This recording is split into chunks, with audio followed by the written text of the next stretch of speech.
దక్షిణ అయోధ్యగా బాసిల్లుతున్న భద్రాద్రి దివ్య క్షేత్రంలో అంగరంగ వైభవంగా ఉగాదిని పురస్కరించుకుని ప్రారంభమైన వసంతపక్ష ప్రయుక్త శ్రీరామనవమి తిరు కళ్యాణ బ్రహ్మోత్సవాలు నేటితో ముగియనున్నాయి.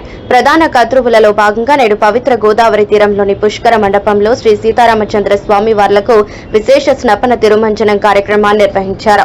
గోదావరి పుణ్యజలాలు, పాలు, పెరుగు, తేనె, కొబ్బరి నీళ్లు, పసుపు, చందన జలాలతో స్వామివారికి అభిషేకం చేశారు. ఈ సందర్భంగా ఆలయ వేద పండితులు శ్రీమాన్ మాట్లాడుతూ శ్రీ చక్రస్నాన విశిష్టతను తెలిపారు.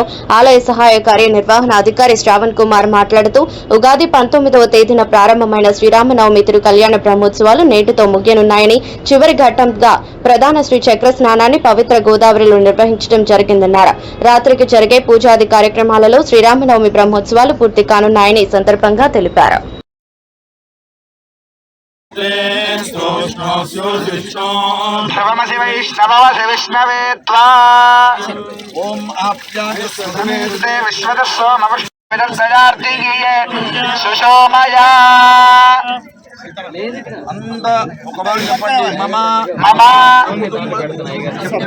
ఆరాధనలు ఇవన్నీ కూడా మన భద్రాచల దేవస్థానంలో జరుగుతాయి కాబట్టి ఇక్కడ పాల్గొన్న ప్రతి ఒక్కరిని ఆ యొక్క ఈ రోజుతో పుష్పయాగంతో ఈ యొక్క బ్రహ్మోత్సవాలు పూర్తవుతాయి కాబట్టి ప్రతి ఒక్కరూ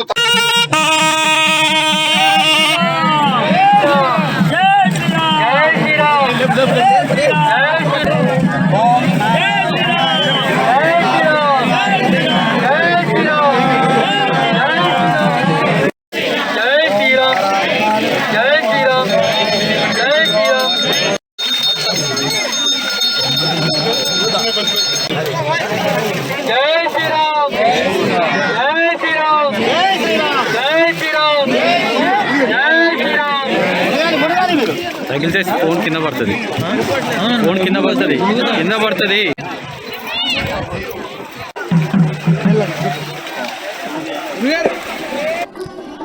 జై శ్రీరామ్. శ్రీ సీతారామచంద్ర స్వామివారి దేవస్థానం భద్రాచలం నందు ఉగాది రోజు ప్రారంభించబడిన కళ్యాణ ఉత్సవాల్లో భాగంగా ఈరోజు చివరి రోజు. ఈ చివరి రోజు స్వామివారికి అభిషేకము, అనంతరం చక్ర స్నానం ఈ కార్యక్రమం పూర్తయింది. ఈ చక్ర స్నానం మహా పవిత్రమైంది. ఈ విషయం మీ అందరికీ కూడా తెలుసు. అలాంటి చక్ర స్నానంతో గోదావరి పుణ్య గోదావరిలో ఈ చక్ర స్నాన కార్యక్రమం పూర్తి చేయబడింది. అలాగే ఈరోజు సాయంత్రం ధ్వజపట అవరోహణ, ద్వాదశ ప్రదక్షిణలు ఇత్యాది కార్యక్రమాలు ఉన్నాయి. ఈ కార్యక్రమాలన్నింటిలో కూడా భక్తులు పాల్గొని స్వామివారి కరుణా కటాక్షాలు పొందాలని కోరుకుంటున్నాము. జై శ్రీరామ్. భద్రాచల శ్రీ రామచంద్ర మహాప్రభు వారి దివ్యక్షేత్రంలో వార్షిక తిరుకల్యాణ మహోత్సవాల్లో 9వ రోజు స్వామివారికి పూర్ణోత్సవం, తీర్థోత్సవం అనేటువంటి 2 ఉత్సవాలు జరుగుతాయి. పూర్ణోత్సవం అంటే పసుపు కొమ్ములు దంచి దాంతో మంత్రభూతంగా స్వామికి ఆ చూర్ణముతో అభిషేకం చేయటం పూర్ణోత్సవం. ఆ తర్వాత తీర్థోత్సవం సందర్భంగా ప్రత్యేక అభిషేకం జరుగుతుంది. ఆ తర్వాత రామచంద్ర మహాప్రభు వారి నుండి ఆ కర్మాచార్యం నుండి స్వామిలో ఉన్నటువంటి తీర్థబింబ శక్తిని సుదర్శన మూర్తిలోకి ఆవాహన చేసుకొని ఆ సుదర్శన మూర్తితో అవభృత స్నానం చేయటం జరుగుతుంది. అంటే యజ్ఞం యొక్క పరిసమాప్తిలో అవభృత స్నానం చేయండి అని మనకి శాస్త్రాలు సూచిస్తున్నాయి. అదేవిధంగా ఆగమ శాస్త్రం చెప్పినటువంటిది ఈ చక్ర తీర్థోత్సవం. ఈ చక్ర తీర్థోత్సవానికి ఆలయంలో ప్రతినిత్యం కూడా తీర్థబింబంగా ఇక్కడ వేంచేసి ఉంది.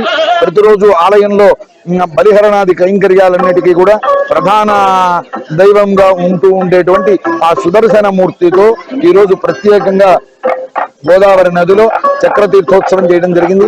ఆ విధంగా ఆ సమయంలో సుదర్శన మూర్తితో పాటు భక్తులంతా కూడా ఆచార్యుడు మునగగానే భక్తులంతా కూడా అదే సమయంలో గోదావరి నదిలో స్నానం చేస్తారు.